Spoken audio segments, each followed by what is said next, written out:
The night was quiet in Waco, Texas, too quiet for a voice that once carried across the world. Behind an old apartment complex, beside the hum of air conditioning units, a young man who once stood at number 1 on the Billboard charts lay still. He was only 31 years old. But long before that final night, he was the soundtrack of so many American childhoods. Maybe you remember it. Maybe it takes just a single note of The Kissing Game to bring you back, to a school gym lit by soft lights, to a slow dance you were too shy to lead, to the feeling that music could make the world gentler for a moment. How does a voice that pure, a dream that bright, fall so far, so fast? And what happens to the boys we crown as stars before they even finish growing up? This is the journey of Tony Thompson, the heart of High Five, a group that helped define 90s R&B and shaped the blueprint for every boy band that followed. It's a story of rise and fallout, of success that came too early, and of a young black artist whose gift touched millions, even as the world around him slowly pulled him apart. He didn't start on a stage. He started in a small Texas church, where the sunlight came through stained glass windows and dust floated in the air like tiny blessings. In those wooden pews of Waco, people whispered about a little boy with a voice too big for his age. A voice that rose above the choir, above the room, above the kind of life most children in that town were expected to live. Tony Thompson was born on September 2, 1975, but from the way elders talked about him, you'd think he'd been born with a microphone in his hand.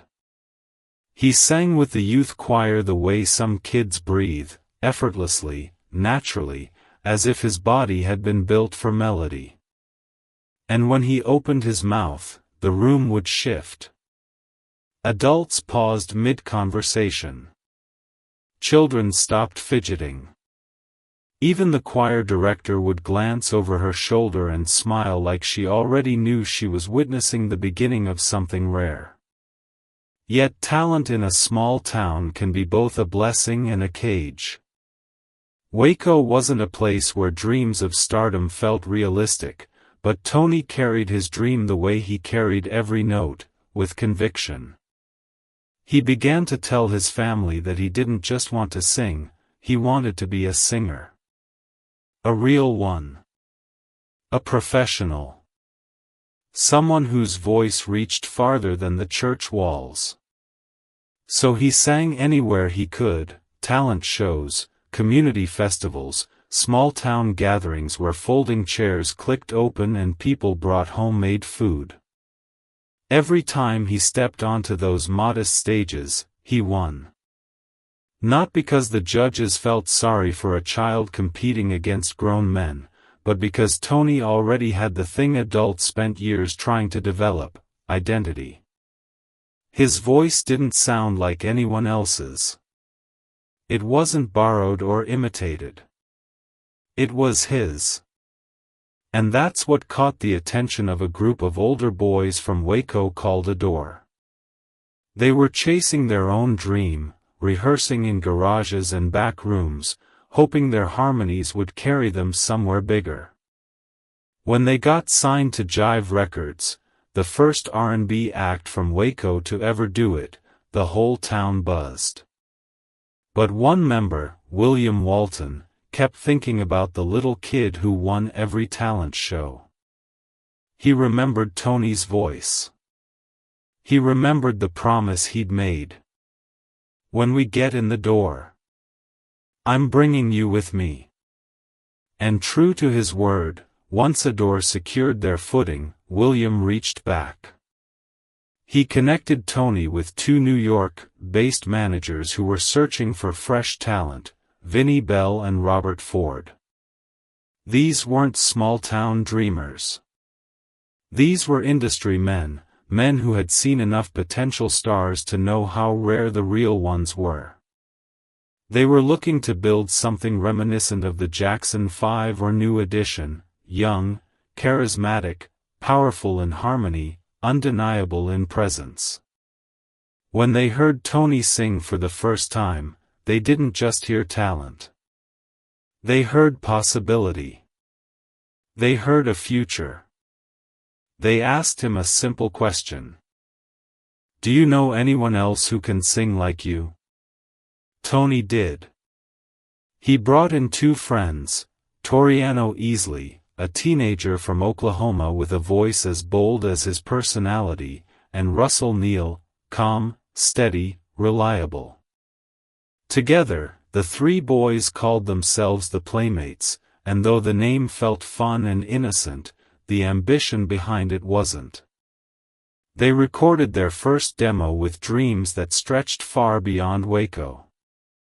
But the record executives weren't satisfied. Something in the sound wasn't full enough yet. Something was missing. And in the music business, missing pieces can end careers before they even start.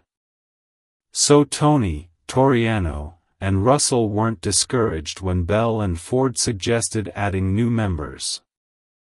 They understood the assignment: if you want to build a legacy, you build a team. Soon, Pooh and Marcus Sanders joined the lineup, bringing the group to 5, symbolically important for a boy band modeled after the greats. And just like that, something clicked. The harmonies made sense. The energy balanced. The vision sharpened. But before they could release anything, reality stepped in. All 5 boys were teenagers, 15, maybe 16. Parents had to sign papers. Courts had to approve contracts. Childhood had to be exchanged for adulthood, almost overnight. When the ink finally dried and the documents cleared, they officially joined the Jive Records family. The label believed in them. Their managers believed in them. And now the boys had to believe in themselves. There was only one final hurdle: the name. The Playmates couldn't be used. Hugh Hefner owned the trademark through Playboy. So they needed something new. Something young. Something that felt like victory. They chose High Five. A name that fit perfectly. 5 boys. One dream. One upward motion, palm to palm, as if celebrating every step that brought them closer to the stage they'd been chasing since childhood. And standing in the center of it, steady, glowing, unmistakable, was Tony Thompson, the kid from Waco whose voice had only just begun to show the world what it was capable of. Success didn't arrive quietly for High Five. It came rushing in, loud, bright, and impossible to ignore, like a spotlight suddenly switching on in a dark room. One moment they were 5 teenagers from modest beginnings, the next, they were stepping into studios with producers who reshaped the sound of an entire generation. Their first single, I Just Can't Handle It, carried the unmistakable fingerprints of Teddy Riley, the architect of New Jack Swing. The beat was sharp, the harmonies clean, and Tony Thompson's voice soared above it all with a warmth that felt both young and timeless. When the song climbed into the top 10 of the R&B charts, it was more than a debut. It was a declaration. High Five had arrived. But even as the video began bubbling on TV and radio stations across the country, a storm was forming behind the scenes. On September 1, 1990, just weeks before their album release, Toriano Easley was arrested in Oklahoma, charged in a shooting that ended a man's life. He claimed the gun had gone off during a fight. Authorities charged him with first-degree murder. He was just a teenager. For most groups, that kind of tragedy would have ended everything. But the machine didn't stop. It couldn't stop. Contracts had been signed. Timelines set. The boys had to keep going, even with one of their original brothers suddenly gone. And so, searching for a missing piece, Vinnie Bell discovered a young singer at a Christmas talent show in the Bronx, a teenager named Treston Irby, singing a cappella in the back seat of a car. His tone was smooth, earnest, confident. In that moment, the lineup clicked back into place. High Five was whole again. Just days later, their debut album dropped. And then came the song that changed everything. I Like the Way, The Kissing Game, wasn't just a hit. It was a phenomenon. The beat was soft, the melody sweet, and Tony's voice delivered every line with the innocence of young love. The song shot to #1 on both the R&B chart and the Billboard Hot 100, earning platinum certification and becoming one of the defining records of the early 90s. Across America, teenagers slow danced to it at school gyms decorated with streamers and balloon arches. Couples shared their first kiss to it. Radios played it endlessly on warm summer nights. The song didn't just belong to the group, it belonged to the culture. With success came a whirlwind. Tour buses. Suitcases. Autographs written on lunch breaks. Hotel rooms that blurred together. Fans screaming their names before they were even old enough to vote. High Five danced with the precision of seasoned performers, switching between streetwear and tailored suits like it was nothing. They toured with giants, Salt-N-Pepa, LL Cool J, Troop, Tony, Tone, Ice Cube. Everywhere they went, someone wanted to touch the magic they carried. And yet, even in the glow of success, the boys remained just that, boys. Teenagers doing homework with tutors backstage. Young men learning fame faster than they learned adulthood. Then came another breakthrough. I Can't Wait Another Minute. Ironically, the group never believed the song would become a hit. They wanted an upbeat track for their next single. But the label pushed forward, and the song became their crossover moment. #OneR&B, number 8 on the pop chart. Suddenly, High Five wasn't just an R&B act. They were a pop force. Their music reached movie theaters too. Their song, Too Young, played in the background of Boys in the Hood, during the barbecue scene when Doughboy returns home as a grown man. On that track was a teenage rapper who would later become a legend, prodigy of Mobb Deep, then known as Lord T the Golden Child. Everything seemed to be aligning. The awards. The tours. The exposure. The feeling that the world was wide open and theirs to take. But what made it all work, what made High Five feel different, was Tony Thompson. Tony didn't just sing the notes. He filled them. He colored them with emotion. He gave the group a center, a heartbeat, a sound instantly recognizable from the first syllable. Older fans compared him to a young Michael Jackson, not because he tried to sound like Michael, but because he carried that same purity, that same emotional honesty. Younger fans adored him because he looked like them, spoke like them, and made them believe that someone from a place like Waco could sing his way onto the world's biggest chart.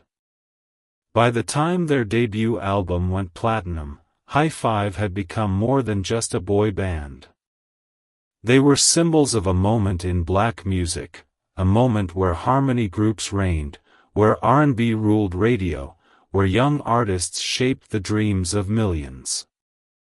And yet, behind the applause, behind the photo shoots and interviews and Billboard headlines, something silent was forming beneath the surface: pressure.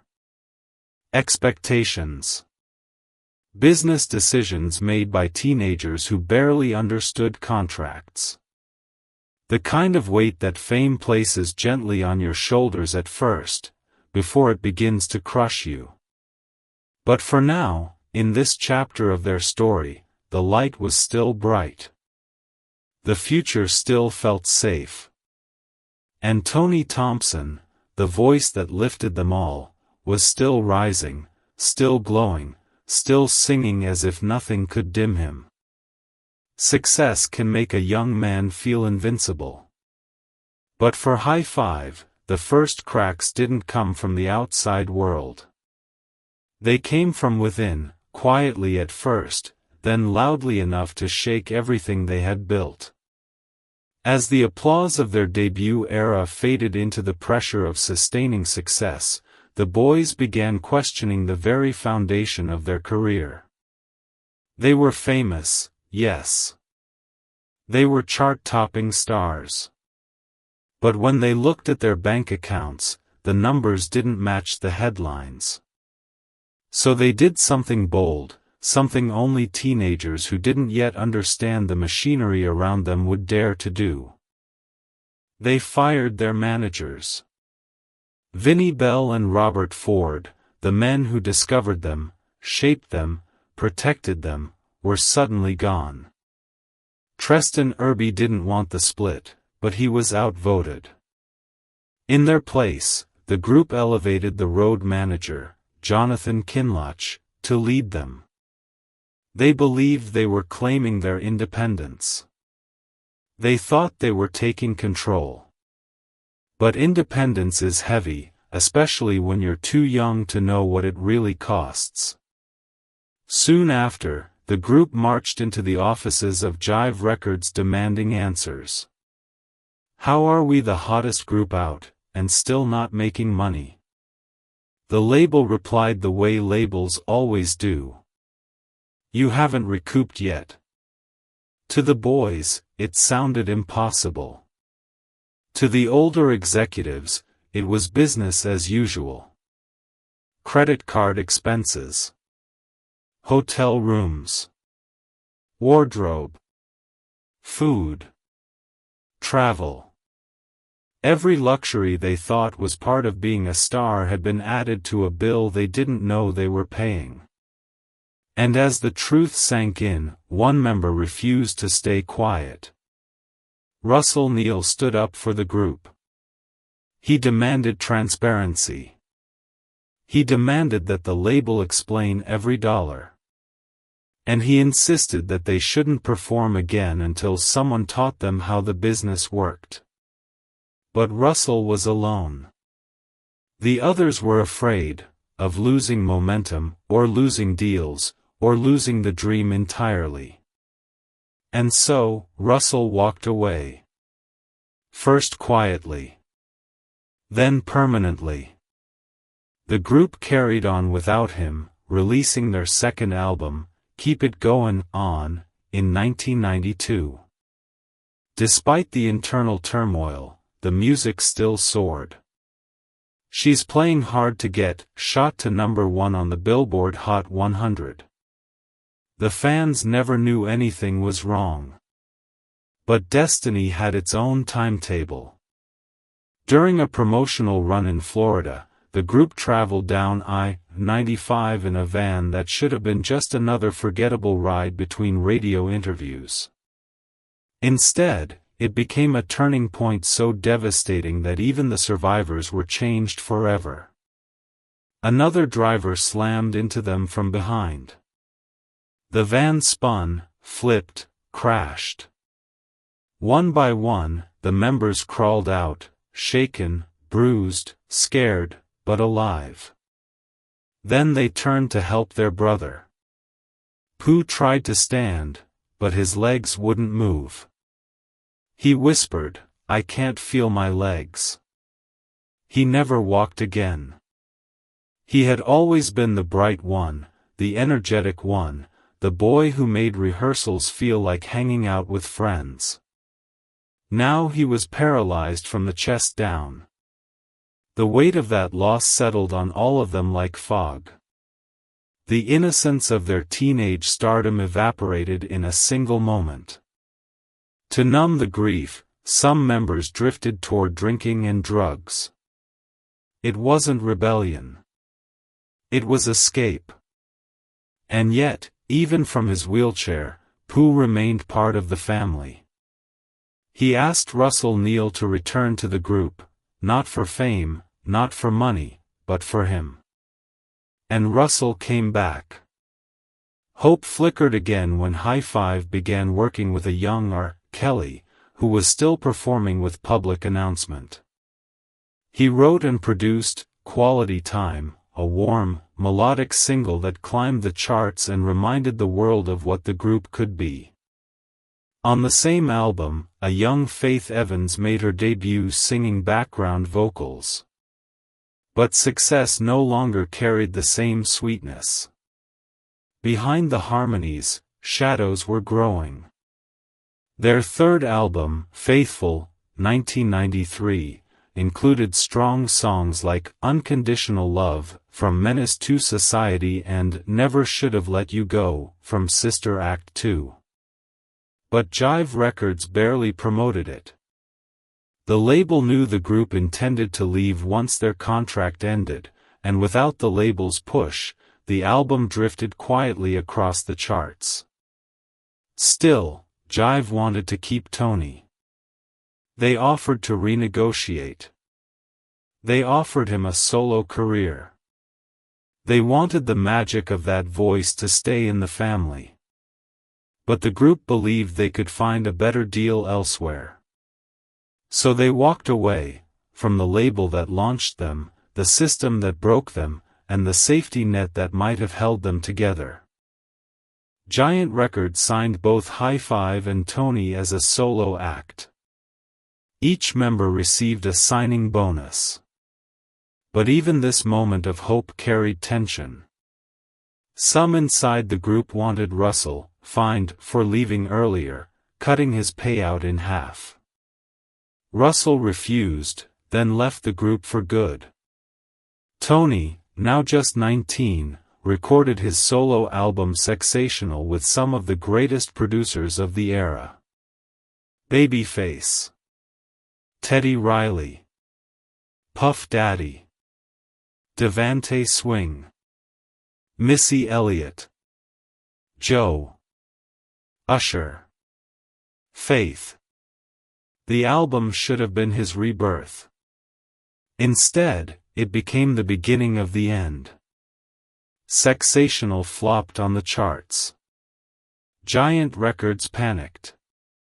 And then, without warning, they dropped Tony, and dropped High Five with him. For a young man who once stood center stage with the world cheering his name, the silence that followed was deafening. And in that silence, something inside Tony began to break, slowly at first, then completely. The fall had begun. From the outside looking in, High Five appeared to be part of a golden era in American music, a time when R&B groups, especially young black male groups, shaped radio, TV, and pop culture. To many fans across the country, they weren't just another boy band. They were the boy band of their moment. Their harmonies carried the warmth of the church, the spark of youth, and the polish of New Jack Swing. But within the industry, their story reflected something deeper. The fragile, often unfair system young black artists faced in the 1990s. Record executives praised their talent but held tight control over finances. High Five became a textbook example of how fame could rise faster than knowledge, and how many artists learned about recoupment only after realizing they were still broke despite platinum success. For older black audiences, their struggles echoed a familiar pattern seen with earlier icons, from blues musicians to Motown stars, extraordinary talent, limited protection. Among mainstream American listeners, Tony Thompson's voice became a generational memory.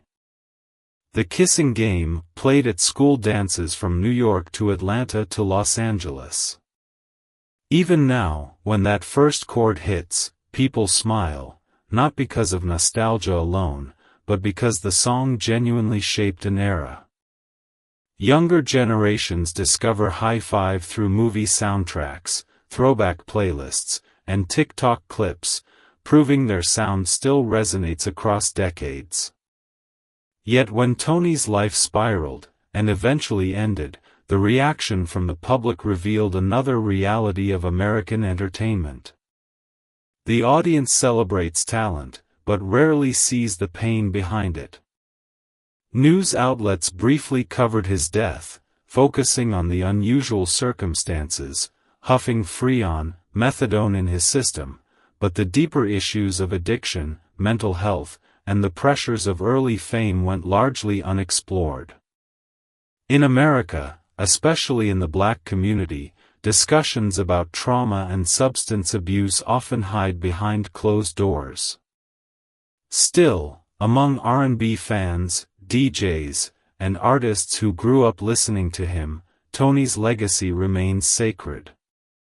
His influence is heard in the vocal runs of young singers, in the DNA of 90s playlists, and in every boy band that steps into the spotlight with harmony at its core. In the end, America loved High Five. But it never fully understood what the group had survived to make that music possible.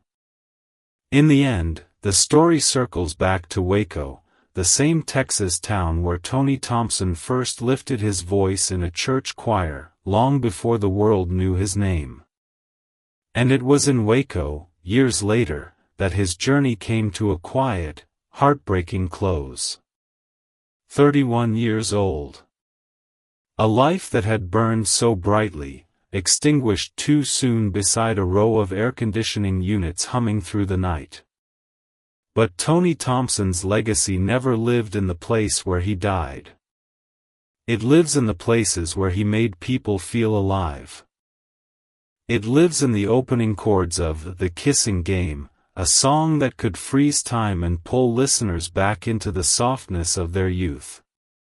It lives in the harmonies of High Five, a group that shaped the sound of 90s R&B and made space for the boy bands that came after them. It lives in every singer who grew up trying to imitate Tony's tone, pure, emotional, unmistakably his. And it lives in the memories of fans who didn't just listen to High Five, they grew up with them. Tony's story is a reminder of how fragile brilliance can be. Of how the music industry can lift a child into the heavens without teaching him how to survive the fall. Of how addiction and trauma can take root in silence. And of how even the brightest stars sometimes struggle to carry their own light. But it is also a reminder of something beautiful. That when a voice truly touches people, it outlives the singer. Today, High Five continues to perform. Marcus Sanders, Treston Irby, Shannon Gill, and new members still go on stage, still sing those songs, still speak Tony's name with love. Fans still show up. They still dance, still smile, still remember.